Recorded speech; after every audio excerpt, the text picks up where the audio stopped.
Good morning student. आज हम लोग डिस्कस करेंगे अपने एम्पिरिकल फार्मूला पे न्यूमेरिकल। न्यूमेरिकल ज़्यादा मुश्किल है नहीं, बिल्कुल आसान न्यूमेरिकल है। बस ये है कि थोड़ा सा कॉम्प्लिकेशन दे रखा है घुमा फिरा के, बस उनको ही ऑब्ज़र्व करना है। बाकी इजी न्यूमेरिकल मिलेंगे आपको, उन पे थोड़ा फोकस करेंगे, ठीक है। तो कैसे न्यूमेरिकल हैं थोड़ा सा देखते हैं। आपके पास जो न्यूमेरिकल दिए हुए हैं वो मैं कुछ न्यूमेरिकल करा रहा हूँ, और न्यूमेरिकल काफ़ी आसान है, थोड़ा सा ध्यान दे के करेंगे तो इजीली हो भी जाएगा, ठीक है। तो ये मैंने अभी सॉल्व कर लिया है। तो एक क्वेश्चन है, वेल्डिंग फ्यूल है ऑफ गैस जो कंटेन करता है कार्बन एंड हाइड्रोजन को, only burning small of oxygen and gives 3.38 gram of carbon dioxide, 0.69 gram of H2O, no other products. A volume of 10 liter of this welding gas is found. Weight दे रखा है 11.6 ग्राम। Calculate empirical formula, molecular mass and आपके पास molecular formula, ठीक है। तो question बिल्कुल सिंपल है, एनसीईआरटी क्वेश्चन है आपके पास। लास्ट क्वेश्चन मिल जाएगा, आप चेक कर लेना, बुक में मिल भी जाएगा आपके पास। तो अब तक पीछे हम लोग सिर्फ एम्पेरिकल फार्मूला और मॉलिकुलर फार्मूला निकाल के आए थे। अब हम क्या कर रहे हैं, आपके पास एक और नया चीज़ जोड़ी है, मॉलिकुलर मास फाइंड आउट करेंगे गैस का।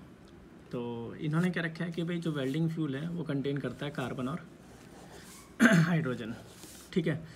तो अब हमें कोई वेट परसेंटेज दे नहीं रखा, और ना हमें ये बता रखा कि भाई कितना कार्बन यूज़ हो रहा है, कितना परसेंटेज क्या है। तो हम लोग सबसे पहले फाइंड आउट करेंगे वेट परसेंटेज। तो उससे पहले हम लोग फाइंड आउट करेंगे कार्बन का अमाउंट, कि इतने कार्बन डाइऑक्साइड में कार्बन कितना है, इतने वाटर के अंदर हाइड्रोजन कितना है। तो सबसे पहले आप कहते हो amount of carbon in 3.38 gram of carbon dioxide. तो आपको पता है कार्बन का मास कितना होता है 12, CO2 का मोलर मास कितना होता है 44, ठीक है। और ये कितना हो गया आपके पास 3.38 ग्राम आपको गिवन है।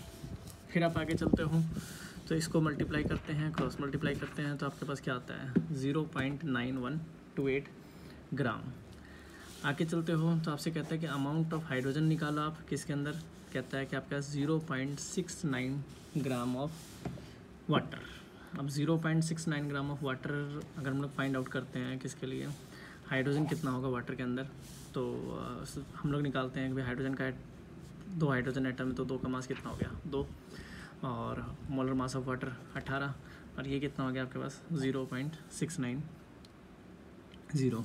वैल्यू सॉल्व कर ली, दोनों को ऐड कर लेते हैं, क्यों, क्योंकि compound containing only carbon and hydrogen. तो हमने टोटल मास निकाल लिया जो हमारा आया 0.9985। क्लियर है। इसमें हम लोग जनरल मेथड लगाया, कुछ रॉकेट साइंस नहीं है। फिर आपने परसेंटेज निकाली किसकी, कहता है कि ऑफ कार्बन की, कि भाई कार्बन की वेट परसेंटेज कितनी थी पूरे कंपाउंड में। तो आपको पता है कि टोटल आपके पास कितना था 0.9985, और हमारे पास कार्बन कंटेंट कितना था 0.9128 डिवाइडेड बाई 0.9985 इंटू में 100, वैल्यू निकल गई। फिर आपने निकाला ऐसे ही हाइड्रोजन की परसेंटेज, तो 0.07767 और डिवाइड बाई 0.9985 इंटू में 100, तो आपके पास क्या आ गया 7.68 निकाल लिया। बताइए 7.68। इसके बाद हमने क्या किया, अब ये बात थी नॉर्मल, अब जो हमने पीछे करके आए वही करते हैं। एलिमेंट सिंबल बनाएंगे, आपके पास टेबल बनाएंगे हम लोग। हमने ये टेबल बनाया अपना, जिस हिसाब से टेबल बना रहे थे। सबसे पहले एलिमेंट लिखा, एलिमेंट आपके पास कितने थे कार्बन हाइड्रोजन। फिर आपके पास परसेंटेज बाय मास लिखा, वो कितना था 92.32, और एक था 7.68। फिर एटॉमिक मास 12 और 1। फिर मोल्स निकाले, तो मोल्स आपको पता है गिवन मास अपॉन में मोलर मास, गिवन मास अपॉन में मोलर मास। फाइंड आउट कर ली, 2 वैल्यू आ गई। आपको पता है सिंपलेस्ट रेशो डिवाइड करके निकालते हैं, तो दोनों सिमिलर है, तो आपके पास 1 आ गया। तो एम्पेरिकल फार्मूला आपके पास क्या मिल गया CH, ठीक है। तो पहला हमारा क्वेश्चन ये था कि एम्पेरिकल फार्मूला फाइंड आउट करना, तो CH फाइंड आउट कर लिया आपने। अब था कि भाई 10 लीटर आपके पास गैस है एट STP, जिसका वेट कितना दे रखा है 11.6 ग्राम। तो अगर हम लोग बात करें 22.4 लीटर के लिए, तो आपको पता है 11.6 ग्राम अपॉन में 10 इंटू में 22.4 लीटर। तो जो आपके पास स्टैंडर्ड आ गया, आपके पास मोलर मास कितना 26। ठीक है, तो दूसरा फाइंड आउट कर गया। अब हमारे पास क्या करना था, n निकालना था। तो n निकालते हैं तो n क्या होता है आपके पास, मॉलिकुलर फार्मूला मास और सॉरी मोलर मास अपॉन में empirical formula mass. Molar mass निकल गया, एम्पेरिकल फार्मूला मास आपको पता है वैल्यू कितनी आ गई आपके पास, 2 आ गई।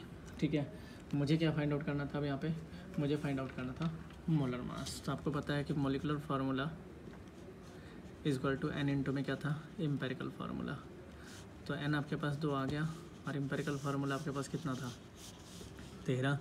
तो टोटल कितना आ गया, 26। ये मॉलिकुलर मास हो गया किसका आपके पास, उस गैस का। बस समझ में आ गई, ये मॉलिकुलर फार्मूला हो गया आपके पास उस गैस का। तो क्या निकालेंगे मॉलिकुलर फार्मूला, तो आपके पास 2 इंटू में CH, तो ये क्या आ जाएगा C2 और S2, ये निकल जाएगा आपके पास। बस समझ में आ गई, बताओ। ठीक है, देखिए फिर देखिए कि हमारे पास क्या था, एक वेल्डिंग फ्यूल था, फ्यूल गैस जो कंटेन करता है ओनली कार्बन एंड हाइड्रोजन। जब बर्न होता है तो वो आप इन प्रेजेंस ऑफ ऑक्सीजन क्या देता है, कार्बन डाइऑक्साइड और H2O।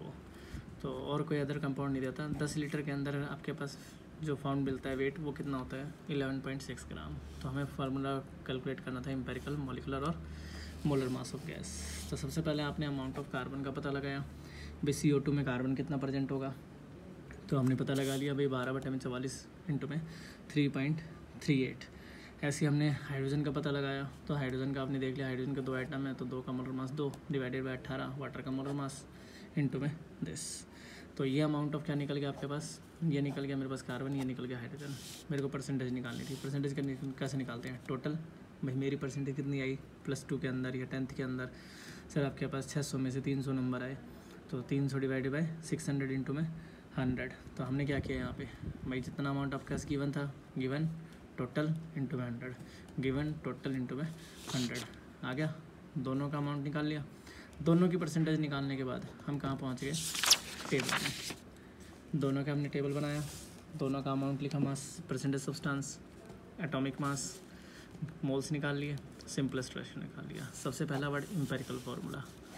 दूसरा में हम कहाँ गए, आपके पास 10 लीटर के लिए पूछा था तो 11.6 हमारे को किसके निकालना था, 22.4 लीटर के लिए मोलर मास निकाल लिया, 26 आ गया। अब पता लगाना था कौन सा मोलिकुलर फार्मूला होगा, तो n निकाल लिया, मोलर मास अपॉन में एम्पेरिकल फार्मूला मास, डिवाइड करके 2 आया, सॉल्व कर लिया आपने। बस समझ में आ गई, बोलिए। ठीक है, बिल्कुल सिंपल है, बट ये है कि आप करोगे तो ही सिंपल होगा, नहीं करोगे तो फिर ये कोई सिंपल नहीं है, ये बात ध्यान रखना। तो अगर आप करके चलते हो तो आपके लिए बिल्कुल आसान रहेगा, नहीं करोगे तो फिर देखो परेशानी तो सबको ही है। ठीक है, नेक्स्ट देखो। नेक्स्ट आपके पास आता है क्या कि 2.38 ग्राम ऑफ यूरेनियम है was found heated the strongly in current of air. तो देयर रिजल्टिंग ऑक्साइड वेट कितना दे रखा है, 2.0806। Determine empirical formula.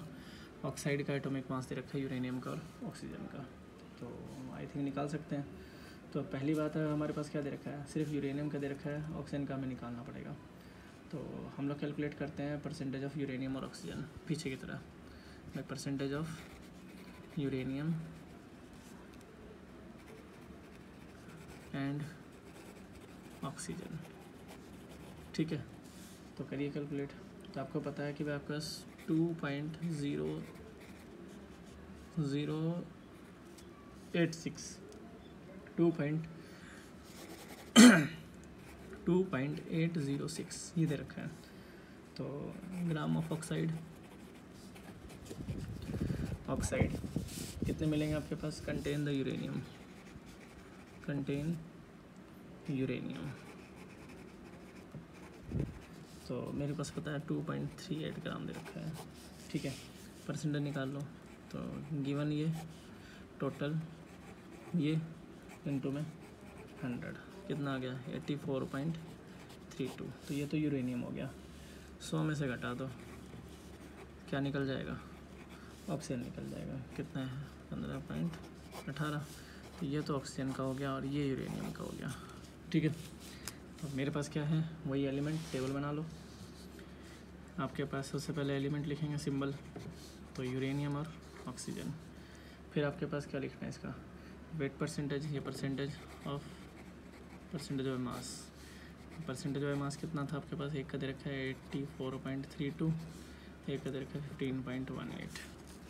फिर आप आगे चलो, आगे आपके पास क्या दे रखा है, आगे दे रखा है एटॉमिक मास। एटॉमिक मास आपके पास दे रखा है, इसका कितना दे रखा था 238 और इसका हो गया 16। मोल्स निकाल लोगे, गिवन मास अपॉन में मोलर मास, तो given mass 84.32 divided by 15.1 divided by, solve कर लो, सॉल्व करके कितना आएगा इसका 0.3562, इसका आएगा 0.94 आपके पास 875। ठीक है, ये आपके पास आ गया। इसके बाद आगे चलोगे कि भाई सिंपलेस्ट रेशो निकालोगे, सिंपलेस्ट मोलर रेशो, तो वो क्या हो जाएगा, लीस्ट नंबर कौन है ये, सबको डिवाइड कर दो, तो 0.3562 डिवाइडेड बाई 0.3562 1, 0.94875 डिवाइडेड बाई 0.3562 कितना आ जाएगा आपके पास 2.66। ठीक है, तो हमें क्या निकालना है आपके पास, हमें निकालना है सिंपलेस्ट रेशो, तो simplest whole number ratio, whole number ratio, तो वो कैसे निकालेंगे, एक तो हो गया आपके पास 1 और एक वो था तो 3 और 8 हो जाएगा। ठीक है, क्योंकि इसको रख लेंगे हम लोग क्या, ये तो 1 रहेगा और इसको रख लेंगे आपके पास क्या, आपके पास 3 और 8, हाँ ठीक है, तो 3 और 8 हो जाएगा। ठीक है, तो फार्मूला क्या बनेगा U3O8, याद रहेगा क्या बनेगा U3O8, याद रह जाएगा। बोलिए, सिंपल है, पहले आपको ये चीज़ें सॉल्व करनी आनी चाहिए, ये बात ध्यान रखना, उसके बाद आप आगे बढ़ सकते हो। ठीक, नेक्स्ट आप देखते हैं, आसान से लेकर चल रहे हैं। परसेंटेज कंपोजिशन है किसकी, फेरस अमोनियम सल्फेट की, फेरस अमोनियम सल्फेट, जिसमें आपके पास Fe2 दे रखा है इतना %, अमोनियम इतना %, सल्फेट इतना % और वाटर इतना %। तो एम्पिरिकल फार्मूला निकालना आपको। ठीक है, तो इसको सॉल्व करके चलते हैं, क्या आता है इसका एम्पिरिकल फार्मूला आपके पास। इसमें एम्पिरिकल फार्मूला में कोई ज़्यादा गड़बड़ नहीं है। सबसे पहले तो वही आपके पास क्या लिखोगे, परसेंटेज लिख के चलते हैं। तो एलिमेंट लिख लो आपके पास कि भाई फार्मूला ऑफ एलिमेंट कितना हो जाएगा आपके पास। तो अगर मैं इसमें यहाँ कैलकुलेट करके चलूँ कि मेरे पास फार्मूला ऑफ एलिमेंट होगा, तो ये मान के चलिए आपके पास कौन से फार्मूला है, तो फार्मूला ऑफ द कॉन्स्टिट्यूएंट, तो मेरे पास कौन कौन से हैं, तो फेरस अमोनियम, तो Fe2 पॉजिटिव है, और है हमारे पास अमोनियम आयन, और है SO4, और है वाटर। ठीक है, तो ये हमारे पास 4 दे रखे हैं, ये मिलेंगे। ठीक, तो एलिमेंट हो गए हमारे पास। परसेंटेज लिख लीजिए, परसेंटेज कितना दे रखा है, एक का दे रखा है 14.32, एक का दे रखा है आपके पास 9.2, एक का दे रखा है 49.0, एक का दे रखा है 27.57। ठीक है, क्या निकाल लोगे, यहाँ रख लो मोलर मास। तो मोलर मास किसका होता है, Fe2 पॉजिटिव, आयरन का होता है 56। ठीक है, आयरन का कितना होता है 56, और आपके पास अमोनियम का निकाल लीजिए आप।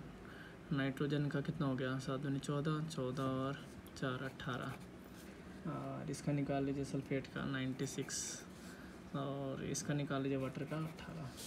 तो मोल्स निकाल देते हैं पहले, moles given mass upon molar mass, तो given mass 14.32 divided by 56, 9.02 divided by 18, 49 molar mass 96 given mass upon में मोलर मास। सॉल्व कर लीजिए इसको सॉल्व करके आएगा प्लस 0.2557, इसको सॉल्व करके आएगा आपके पास 0.511, इसको सॉल्व करके आएगा 0.5104, इसको सॉल्व करके आएगा 1.532। ठीक है, तो पहला हमने क्या लिखा, वही सिंबल परसेंटेज मास मोल निकाल लिया। ली से देखो इसमें कौन सा है, सबसे कम कौन सा है, ये है। इसको इसी को इससे डिवाइड कर दो सबको, तो डिवाइड करो तो 0 पॉइंट ये क्या निकल जाएगा, सिंपलेस्ट रेशो। तो 0.2575 डिवाइड बाय 0.2575, इसको निकालोगे 0.511 डिवाइड बाय 0.2575, ठीक है। ये तो आ गया 1, ये आ गया 2, 0.5104 0.2575, इसमें कितना आ जाएगा 2, नियर बाय 1.532 डिवाइड बाय 0.2575 कितना आ जाएगा इसमें 6। तो देखो फार्मूला क्या बना, Fe2 पॉजिटिव और क्या था आपके पास, अमोनियम आयन 2 मोल्स जाएंगे, और क्या था SO4 2 नेगेटिव 2 हो जाएंगे, और वाटर कितना हो जाएगा 6 मोल, ठीक है। तो इसको लिखने कैसे हैं, Fe अमोनियम आयन 2 और सल्फेट आपके पास 2 और 6 मोल ऑफ वाटर, ये आपके पास क्या बन जाएगा, एम्पिरिकल फार्मूला बन जाएगा। फाइंड आउट कर सकते हो, बताओ, ठीक है। बिल्कुल आसान सा है, आप इजली आप इसको सॉल्व कर सकते हो, आपको पता रहेगा आपके पास क्या कर रहे हो क्या नहीं कर रहे हैं, ठीक। सबसे पहले वही है, वेट परसेंटेज दे रखी थी, हमने एलिमेंट लिखे सबके, ठीक है। एलिमेंट लिखे, परसेंटेज लिखी, फिर क्या लिखा, मोलर मास लिखा, फिर क्या लिखा, मोल्स निकाले, फिर सिंपलेस्ट फॉर्म निकाला। तो सिंपलेस्ट आपके पास तो मोलर रेशियो में जाने की ज़रूरत ही नहीं थी, यहाँ से आपके पास ये आंसर रहेगा। बताओ कोई दिक्कत, आगे देखो, फिर आप आगे चलते हो। तो आगे नेक्स्ट आता है आपके पास एक कंपाउंड दे रखा है, सोडियम, हाइड्रोजन और सल्फर। अब इसका कैलकुलेट करना है हमारे पास, तो इसमें देखिए क्या कैलकुलेट करना है।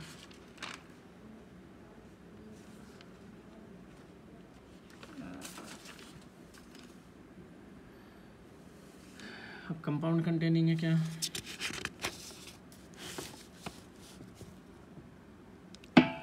यहाँ दे रखा है आपके पास, ये हमारे पास है एक compound containing sodium, sulphur, hydrogen और ऑक्सीजन, 4 एलिमेंट दे रखे हैं। तो पहले वही सिंबल लेके 4 का बनाओगे, फिर आपके पास क्या करना है, फॉलोइंग इनकी परसेंटेज दे रखी है, 1 2 3, 4 एलिमेंट पर 3 की परसेंटेज दे रखी है, कोई बड़ा इशू नहीं है, 100 में से घटा के चौथे के निकाल लेंगे। Anhydrous compound if the all atom hydrogen in compound are present in combination with oxygen as water and crystalline, what is the structure of the crystalline salt, जिसका मोलिकुलर मास आपको गिवन है कितना 322। तो कोई मेजर पॉइंट ऑफ व्यू से नहीं देख सकते इसको, इजी है क्योंकि हमारे पास एलिमेंट दे रखे हैं क्या क्या, सोडियम दे रखा है, आपके पास सल्फ़र है और हाइड्रोजन है। तो सोडियम का हो गया 42.28, इसका हो गया 9.92, इसका हो गया 6.20। तो एक तो इसको टोटल कर लो, तो टोटल करके आपके पास कितना आ जाएगी है 30.40, ठीक है। तो इसको 100 में से घटाएंगे तो 30.40, ये कितना आ जाएगा, ये आ जाएगा आपके पास 69.60। तो ये हो गया ऑक्सीजन, ठीक है। तो हमारे पास मिल गए, हमारे पास ऑक्सीजन भी आ गया, ये हमारा ऑक्सीजन हो गया, ये हमारा हाइड्रोजन, ये सारे मिल गए। तो अब हम क्या करते हैं, टेबल बनाते हैं। सबसे पहले वही सोडियम, फिर सल्फ़र, फिर हाइड्रोजन, फिर ऑक्सीजन, यहाँ लिखते हैं इसकी परसेंटेज 14.28, 9.92, 6.20 और इसका लिख दो 69.60, ठीक है। यहाँ लिख दे इसका मास, तो इसका हो गया वेट परसेंटेज होगी, ये एलिमेंट का सिंबल हो गया, ये हो गया मास। तो मास कितना होता है इसका, मोलर मास सोडियम का 23, सल्फ़र का 32, हाइड्रोजन का 1 और इसका 16, ठीक है। यहाँ से निकाल लो इसके मोल, तो मोल आपके पास क्या आएंगे, मोल्स निकालोगे तो given mass upon molar mass, तो this divided by 23, 9.92 divided by 32, 6.20 divided by 1, 69.60 divided by 16। Solve करो, इसका आएगा 0.62, इसका आएगा 0.31, इसका आएगा 6.20, इसका आएगा आपके पास 4.35। ठीक है, 4.35। आगे चलो, अब क्या करना है, यहाँ से निकाल लिया, लीस्ट देखो कौन है इसमें, सबसे कम ये, सबको डिवाइड कर दो तो क्या निकल जाएगा, सिंपलेस्ट रेशो। तो सिंपलेस्ट रेशो अगर निकालते हैं तो 0.62 को 0.31 से 2, 0.31 को 0.31 से 1, 6.2 को 0.31 से 20, 4.35 को 0.31 से कितना आ गया, 14। तो वैल्यू कितनी आ गई, 2, 1, 20 और 14। ये क्या आ गया, होल नंबर रेशो आ गया। अब हमारे पास क्या बन गया, फॉर्मूला बन गया हमारे पास Na2SH20 और O कितना है, 14। ये फार्मूला बना हमारे पास, ठीक है। तो इससे तुम्हारे क्या निकालना है आपके पास, पहले तो निकालो इसका मोलर मास। तो इसका मोलर मास निकालोगे तो 23 गुना में 2 प्लस 32 और प्लस कितना आएगा, 1 इंटू में 20 प्लस ऑक्सीजन का मास 16 इंटू में 14। तो टोटल मास कितना जाएगा मेरे पास, 300। एन क्या होगा, मोलर मास अपॉन में एम्पेरिकल फार्मूला मास कितना था, 322 और 322 कितना आ गया, 1। तो सिंपलेस्ट फार्मूला से हमारे पास जो वो निकलेगा वो क्या निकल जाएगा भाई, क्रिस्टलाइजेशन ऑफ वाटर पूछा है। तो वाटर के लिए अगर निकालेंगे तो वाटर में आपके देखिए, इसमें आपके पास वाटर के कितने 10 मोल होने चाहिए। 10 मोल ऑक्सीजन हटा दो इसमें से, 10 मोल ऑक्सीजन हटाओगे ये 20 है, तो फार्मूला बनेगा Na2SO4 और 10 मोल वाटर। ये फार्मूला बनेगा आपके पास हाइड्रेटेड का। समझ में आ गया, हाइड्रेटेड का क्या फार्मूला बनेगा, ये फार्मूला बनेगा। तो देखिए आपके पास इसके जितने भी क्वेश्चन है ना, वो सारे के सारे आपको करने हैं A to Z, एक भी क्वेश्चन छोड़ना नहीं है। फिर देख लीजिए, इसमें हमने ज़्यादा कुछ नहीं किया, सिंपल था। हमारे पास 3 एलिमेंट गिवन थे, एक अननोन था, अननोन को हमने इनका टोटल करके 100 में से माइनस कर लिया। फिर आप आगे बढ़े, सबके वही हमने सिंपल प्रोसेस जो चले थे, सिंबल लिखा, परसेंटेज लिखा, मास लिखा, मोल्स निकाले, सिंपलेस्ट रेशो निकाला। सिंपलेस्ट रेशो के बाद यहाँ आए, यहाँ मुझे कैसे पता लगा हाइड्रेटेड है, क्योंकि इन्होंने यहाँ पर लिख रखा है फार्मूले में कि आपके पास जो कंपाउंड बनेगा वो क्रिस्टलाइन हाइड्रेटेड बनेगा। तो हाइड्रेटेड के लिए हम लोग क्या करते हैं, हम ऑक्सीजन को अलग कर लेते हैं। तो हमने देखा कि आपके पास कितने मोल हाइड्रेटेड होंगे, तो वो हम लोग यहाँ से डिफाइन कर सकते हैं। ये थोड़ा सा ध्यान रखने वाली बात है, आप कर सकते हो, ठीक है। Thank you.